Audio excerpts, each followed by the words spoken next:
आज की इस प्रेस वार्ता में पत्रकार सभी साथियों का स्वागत है। आज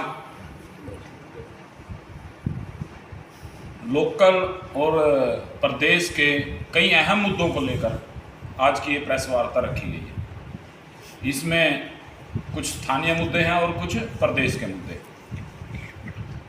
जिस तरह से इस सरकार ने किसानों के साथ धोखा किया, उनका मजाक बनाया, सबसे महत्वपूर्ण विषय आज का ये है, क्योंकि किसानों को जिस समय बाढ़ थी, सरकार ने एक लुभावने वादे किए, मुख्यमंत्री जी ने हेलीकॉप्टर से दौरे किए कि किसानों की जितनी फसल खराब हुई सभी को एक वाजिब मुआवजा दिया जाएगा। परंतु किसान अब भी दर दर की ठोकर खा रहा है, कहीं सरकारी कार्यालयों के चक्कर काट रहा है। अभी एक हफ्ता पहले जिला कार्यालय पर जिला कुरुक्षेत्र के सभी किसानों ने इकट्ठा होकर धरना दिया था। डीसी साहब से भी बात हुई।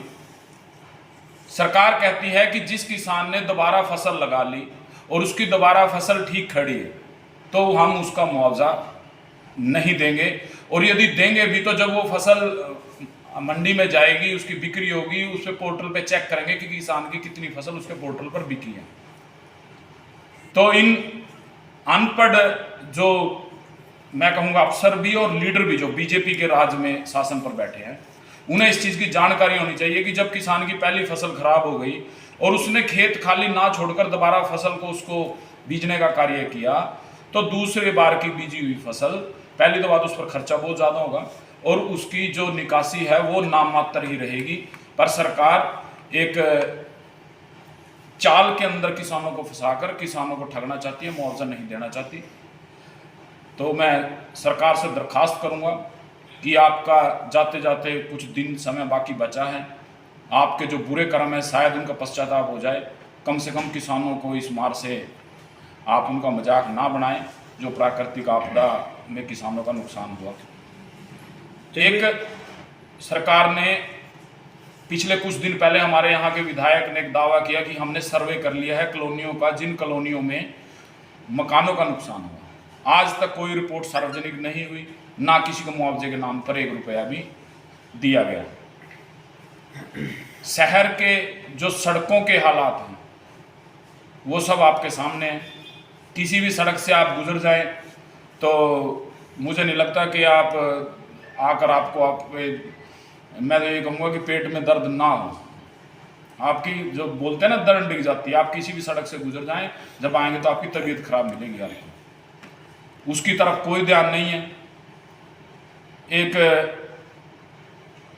आपको 5 साल का मौका दिया था यहाँ की जनता ने म्युनिसिपल कमेटी में अपनी सेवाएं देने का। आप अपने तानाशाह रवैये से, आप अपनी चालबाजी से, आवर क्लेवर बनकर आपने जनता को गुमराह करके आप उस 5 साल के अपने शासन को 7 साल पे ले गए हैं, जो आप जनता के साथ धोखा कर रहे हैं। थानेसर की जनता म्युनिसिपल कमेटी का चुनाव चाहती है। जो यहाँ पर पक्ष और विपक्ष दोनों बैठे हैं, वो दोनों मिलकर अपनी चतुराई को लोगों पर हावी करके और चुनाव नहीं होने देना चाह रहे। एक व्यक्ति कोर्ट में चला जाता है, दूसरा आपको पता ही, जब कोर्ट के कोई मुद्दा बीच में आ जाएगा तो टाइम लंबा चला जाएगा। उसकी मार थानेसर की पूरी जनता को भुगतनी पड़ रही है। जो आप उसका यदि किसी ने प्लाट की कोई वो बनवानी हो एनडीसी, तो उसको समझ में आ जाएगा कि कमेटी के अंदर चल क्या रहा है। और सबसे गंभीर विषय जो आशा वर्कर को लेकर है, हमारी बहनें लगभग पिछले 1 महीने से धरने पर हैं। उनमें से पुलिस की मार ना झेल पाने के कारण एक महिला की मौत भी हो गई यमुनानगर के अंदर। आपको भी जानकर दुख होगा कि 4000 रुपये मासिक वेतन पर 24 घंटे काम लिया जाता है उन महिलाओं से। तो बड़ी शर्म की बात है। मैं सरकार से दरखास्त करूंगा कि यदि आपको काम नहीं करने आते तो कम से कम पंजाब की सरकार और दिल्ली की सरकार से कुछ सीख लें। जिस तरह से भगवंत मान जी ने पंजाब के अंदर लोगों को बिजली से राहत दी, पानी से राहत दी, हर दूसरे दिन कर्मचारियों को पक्का किया जा रहा है, नई वैकेंसियाँ निकाली जा रही हैं, तो हरियाणा सरकार को भी सुध लेनी चाहिए। और आगे की सुमित रघुवीर जी, आप ऐसा स्टैंड होगा वो समय पर बता दिया जाएगा। हम जब पीछे अब जिला कार्यालय पर किसानों ने जो प्रदर्शन किया, मैं उस प्रदर्शन में था, क्योंकि मेरा गांव जोगनाखेड़ा और आसपास के काफ़ी गांव के किसान वहां पर थे। हमने पूरा दिन वहां पर धरना दिया और सरकार को जगाने का कार्य किया। पार्टी का किसान आंदोलन को लेकर जैसा भी स्टैंड होगा वो आपको समय पर बता कहा आपने बिजली आंदोलन को लेकर हमने लोगों को, बीच में हम गए थे, लोगों से हमने बात करी थी, लोगों को बताया कि जिस तरह दिल्ली और पंजाब में हर महीने 300 यूनिट बिजली फ्री दी जा रही है, उसी तर्ज पर हरियाणा को भी बिजली आम आदमी पार्टी की सरकार बनने पर फ्री दी जाएगी। 90% पंजाब की जनता का जो बिजली का बिल है वो जीरो आता है। इसमें प्रत्येक वर्ग ने बिजली आंदोलन को पसंद किया। पार्टी के अंदर अब इस पर एक पूरा चर्चा करके एक तैयार किया जा रहा है पूरा एजेंडा कि हम किसानों और आशा वर्कर की आवाज़ को उठाएंगे। वो किस तरीके से उठाएंगे, पार्टी की जैसी भी नीति होगी उसके बाद में चर्चा करेंगे। आपकी सारी बात के सवालों के जवाब देंगे। मुख्य तौर पे हमारे जिला के अध्यक्ष ने जिले की समस्याओं को आपके सामने रखा। अगर प्रदेश की बात करें तो अगर प्रदेश की हालत जो बताने लगेंगे तो पत्थर भी आंसू बहाने लगेंगे। प्रदेश के सूबे के मुख्यमंत्री पूरे प्रदेश में जनसंवाद करते घूम रहे हैं, और वो जनसंवाद नहीं है, वो जन परेशान है। क्योंकि अगर जनता के द्वारा पूछे गए सवालों का जवाब मांगने अगर आम आदमी पार्टी के कार्यकर्ता या कोई भी व्यक्ति, चाहे कोई भी आम नागरिक जाता है, तो मुख्यमंत्री जी उनको अनाप शनाप बोलने लग जाते हैं, उनको डराने लग जाते हैं, उनको धमकाने लग जाते हैं। तो ये किस बात का जन संवाद है मुख्यमंत्री जी? आप इस जन संवाद का जो ये ढकोसला आप कर रहे हैं, आप इसको बंद कर दीजिए। हरियाणा की जनता पहले ही बहुत ज़्यादा परेशान है आपके इस 9 साल के रवैये से। जो भारतीय जनता पार्टी और गठबंधन का जो रवैया रहा उससे पहले ही बहुत ज़्यादा परेशान है, तो आप जनता को और परेशान ना करें। दूसरी बात, आप प्रदेश के मुख्यमंत्री हैं, आप प्रदेश के अभिभावक हैं। लोग आपसे पूछना चाहते हैं कि एक आपके सरकार में मंत्री है जो उसने हरियाणा की बेटी के साथ गलत किया, वो बेटी दिन रात दिन गुहार लगा रही है, आप उसी को प्रताड़ित कर रहे हो बजाय अपने मंत्रियों को कुछ कहने के लिए। कुरुक्षेत्र के अंदर अल्पकालीन विस्तारक का एक अभियान इन्होंने छेड़ रखा है। पूरी लोकसभा के इनके प्रचारक मंडल, ये मंडल वो मंडल इकट्ठा हो रहे हैं। अरे उस मंच पे आपने एक चार्जशीट दाखिल हुए व्यक्ति को बिठा रखा है, सांसद वहां पर बैठे हैं, भारतीय जनता पार्टी का प्रदेश अध्यक्ष वहां पर बैठा है, 2 MLA वहां पर बैठे हैं, सांसद वहां पर बैठा है। ये क्या चीज है भाई?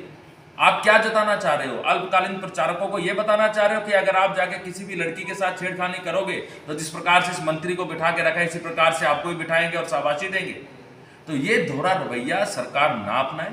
अगर आप खुदा ना खास्ता किसी और के ऊपर इस तरह की कोई धारा लगी होती, उसको उसका नाम भी नहीं पूछते, उसको कॉलर पकड़ के जेल में डाल देती भारतीय जनता पार्टी की सरकार। आज आपके मंत्री पर सवाल उठ गए, देश के उस मंत्री पर सवाल उठे, उसका आपने कुछ नहीं बिगाड़ा। तो ये सारी की सारी चीजें दुर्भाग्यपूर्ण है।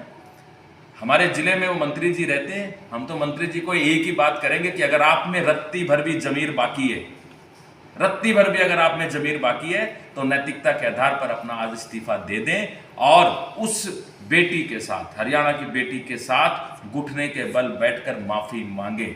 और आपको ये बात करनी पड़ेगी। अगर आप ये नहीं करेंगे तो ध्यान रखना, जिस तरह महाभारत के अंदर कौरवों की हार हुई थी, इन भारतीय जनता पार्टी के सभी कौरवों की हार होगी। मुख्यमंत्री के दौरे मैं इस बारे में आपको एक बात बता देता हूँ। ये जो G20 है, ये एक इंटरनेशनल लेवल का एक समिट है, तो इसके अंदर हम राजनीतिक बात ना ही करें तो ज़्यादा बेहतर है। लेकिन G20 की आड़ में अगर कोई भी राजनीतिक दल राजनीति करेगा तो देश के लोग, देश की जनता उसको माफ नहीं करेगी, उसको सत्ता से बाहर निकालने का काम करेगी। मेरा आप भी वहाँ जा रहे हैं, अब खट्टर साहब हरियाणा के मुख्यमंत्री तभी जा रहे हो, तो सारे मुख्यमंत्रियों को बुलाया गया होगा। और अगर स्पेशल किसी खास वजह से किसी भी प्रदेश के किसी भी मुख्यमंत्री को नहीं बुलाया गया तो ये उनकी दोगलापंथी है, ये अपने आप को छुपाने की बात है। शुक्रिया।